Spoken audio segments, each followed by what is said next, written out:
Olá a todos, eu me chamo Mayara Alzorni, sou orientada da professora Lourdes Marina Bezerra Pessoa, faço parte do curso de Medicina Veterinária da UNEB Campus X e vou apresentar a iniciação científica sobre a pesquisa de parasitas em répteis da ordem Squamata na Serra do Minho, no município de Barreiras, Bahia. Sabe-se que o Cerrado ele é o segundo maior bioma brasileiro, ocupando cerca de 20% do território. Os estudos, apesar de tudo, são escassos sobre a biodiversidade do Cerrado. Os répteis, inclusive, eles apresentam uma riqueza extraordinária no Cerrado, em comparação à da Amazônia. Porém, os répteis eles têm perdido o seu habitat devido à expansão de agronegócio que tem ocorrido aqui na região. Os parasitas eles são importantes participantes nas dinâmicas ecológicas e evolutivas dos seus hospedeiros, e são fundamentais nos objetivos de conservação da biodiversidade. Eles impõem pressões seletivas sobre seus hospedeiros, pois usam os recursos desses para benefício próprio, como crescimento e manutenção e até reprodução dos répteis. A infestação parasitária, inclusive, ela afeta valores hematológicos e bioquímicos e sobrevida a longo prazo desses animais. O objetivo dessa pesquisa foi pesquisar a ocorrência de parasitas em répteis da ordem Squamata na Serra do Mimo, no município de Barreiras, Bahia. A área de estudo foi a Serra do Mimo, que está situada no extremo oeste da Bahia, na cidade de Barreiras, que na imagem ao lado está delimitada por essa linha em vermelho.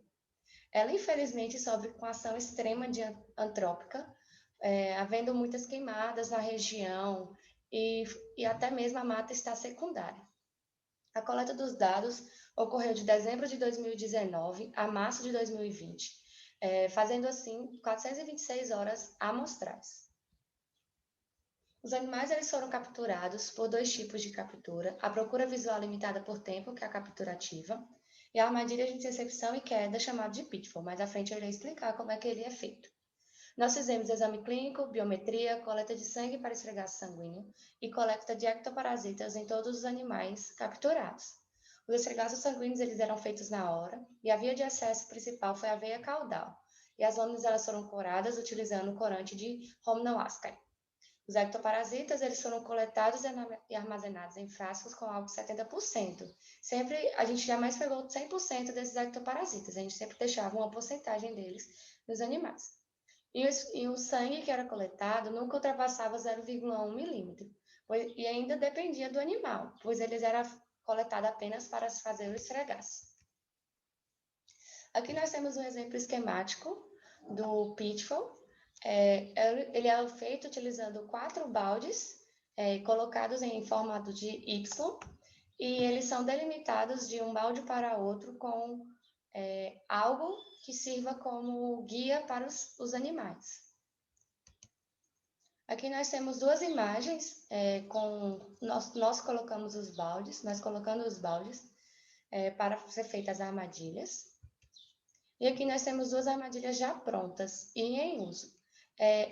Nós usamos sacos plásticos para serem guias dos animais, e os baldes que nós utilizamos foram baldes de 60 litros, pois eles eram maiores, assim facilitava também a captura dos animais para que eles não saíssem, fugissem da armadilha.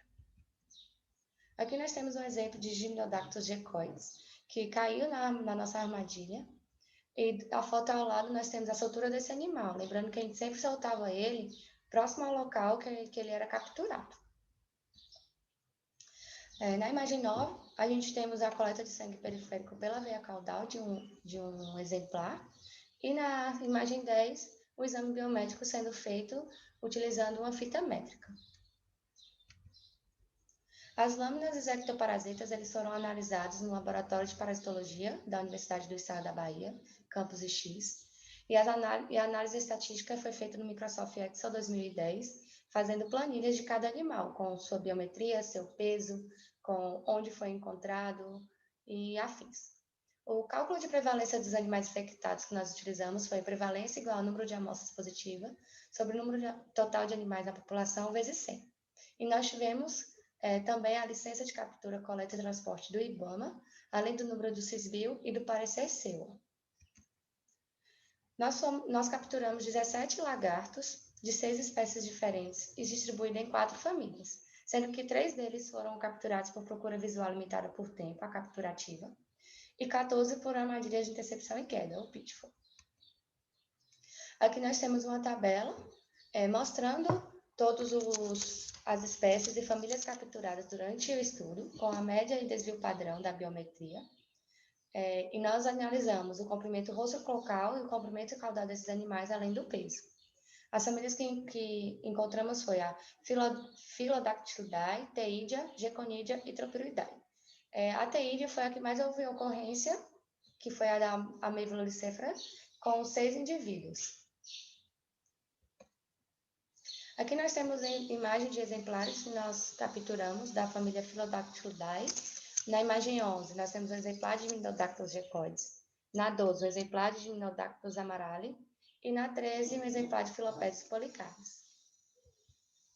Aqui nós temos um exemplar da família Geconidia, o Hemidactylus brasilianus, da Theidia, a Ameiva lulicefera, e da Tropiridae, Tropíderos oreáticos. Bom, nós tivemos uma prevalência de 35% dos animais com ectoparasitas, um total de 6 animais. Os ácaros, após análises, nós percebemos que eles faziam parte da família da Pterygosmachidae, do gênero Bertandriella. Elas foram visualizadas principalmente nas bolsas de acarianos, que são regiões de dobras cutâneas que os répteis, principalmente os lagartos, desenvolveram ao decorrer dos anos. Essa região de bolsa de acarianos, ela faz com que haja uma melhor fixação desses ectoparasitas.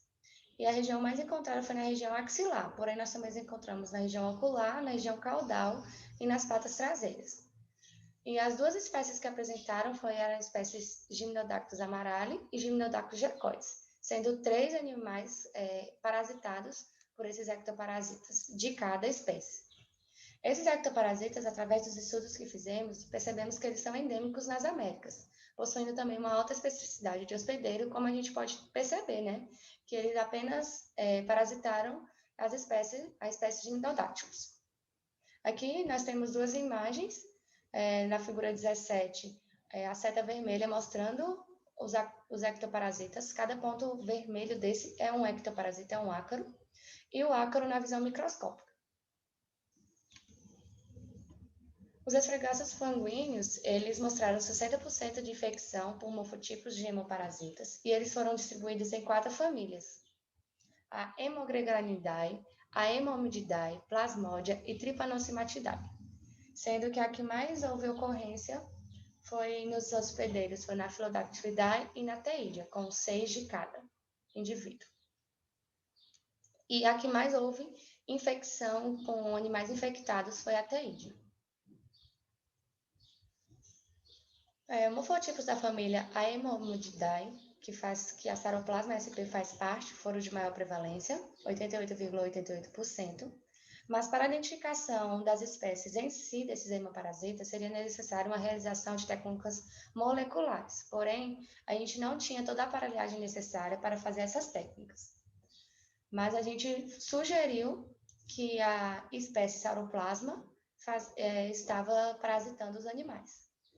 E foi encontrado também um parasita extracelular da família Trypanosomatidae em exemplar de Ameiva lulicefera, sendo um achado interessante, pois esse é um parasita que tem como hospedeiros tanto os seres humanos como outros mamíferos, como os cães. E os dados que nós encontramos nesse estudo corroboram com Davis, Johnston e Telford, que afirma que os répteis são hospedeiros de uma grande variedade de parasitas, especialmente por uma diversidade de grupos de parasitas sanguíneos. Ou seja, os répteis, mesmo eles estando com alto nível parasitário, eles não apresentam doença. É tanto que os animais que nós capturamos, eles não estavam apresentando doenças, apesar de ser algo mais específico nos répteis, precisaria de uma melhor análise. Mas todos os estudos mostram que eles conseguem, sim, conviver muito bem com os parasitas. Aqui nessas 3 imagens nós temos visões microscópicas dos esfregaços sanguíneos, sendo que na imagem 18, a figura 18, nós temos exclusões eritrocitárias em esfregaço sanguíneo de Ameiva lulicefera, sugestivo para infecção de Sauroplasma sp. Como eu disse, é apenas sugestivo, pois a gente não tinha aparelhagem para falar de fato se era essa a espécie. Na 19, nós temos inclusão eritrocitárias em esfregaço sanguíneo de Gymnodactylus amaralis, sugestivo para hemoparasita da família Haemograganidae. E na 20, nós temos o Trypanosoma sp em esfregaço sanguíneo de Ameiva olicefera. Bom, nós tivemos uma alta detecção, uma alta prevalência de lagartos apresentando um ou mais agentes parasitários, seja ectoparasita ou hemoparasita.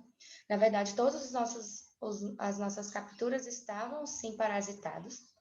Os ácaros do gênero Bertandria lsp, parasitando as espécies de Gymnodactylus amarali e agecoides, de acordo com a nossa revisão bibliográfica, de acordo com o nosso estudo, ele trata-se do primeiro registro desse ácaro parasitando essas espécies de lagarto no Cerrado da Bahia. Nós achamos, inclusive, estudos do começo de 2020, desse ano, falando sobre esse gênero, porém, nenhum falando aqui do Cerrado. Achamos pesquisas em São Paulo e em países próximos ao Brasil, mas não específico do Cerrado. Então, mostra a importância da continuidade desses estudos de parasitologia de répteis da região oeste da Bahia, contribuindo para o conhecimento da fauna parasitária desses animais, além de também contribuir para o conhecimento das possíveis zoonoses, que são doenças que passam entre animais e homens, contribuindo também para esse tipo de pesquisa. Nós tivemos algumas dificuldades a decorrer do nosso estudo, do nosso trabalho, como as queimadas na Serra do Minho, porque, infelizmente, essa região ela é bastante antroponizada e é uma região bastante quente também. Muitas das queimadas elas são decorrentes do calor, mas muitas são por causa dos homens mesmo que colocam. Também nós pegamos um período de bastante chuva, que é a época de verão aqui na região, que é de dezembro, janeiro. E ano passado houve um alto índice pluviométrico, diferentemente dos outros anos. Além disso, nós temos também um solo muito rochoso presente na Serra do Mimo, dificultando que cavasse para colocar as armadilhas. Além da ação antrópica no local, que infelizmente muitas vezes nós íamos olhar as armadilhas e elas estavam mexidas, os baldes retirados dos locais que colocamos. Inclusive, nós tivemos furto do material, pois nós colocamos 2 armadilhas de pitfall e uma ela foi inteiramente furtada, roubada dos 4 baldes que nós estávamos utilizando. E além disso, também teve a pandemia, no início do ano, de 2020, e que em março nós tivemos um decreto aqui na cidade de Barreiras, em que todos os locais deveriam ser fechados, e assim nós tivemos que encerrar com a nossa pesquisa. Bom, eu agradeço ao NEB, a minha orientadora, Lourdes Marina, por ter me orientado durante toda essa pesquisa, e ao programa também de iniciação científica pela oportunidade da bolsa concedida, a Bolsa PSI. Muito obrigada por todos que assistiram, e aí está o meu e-mail para contato.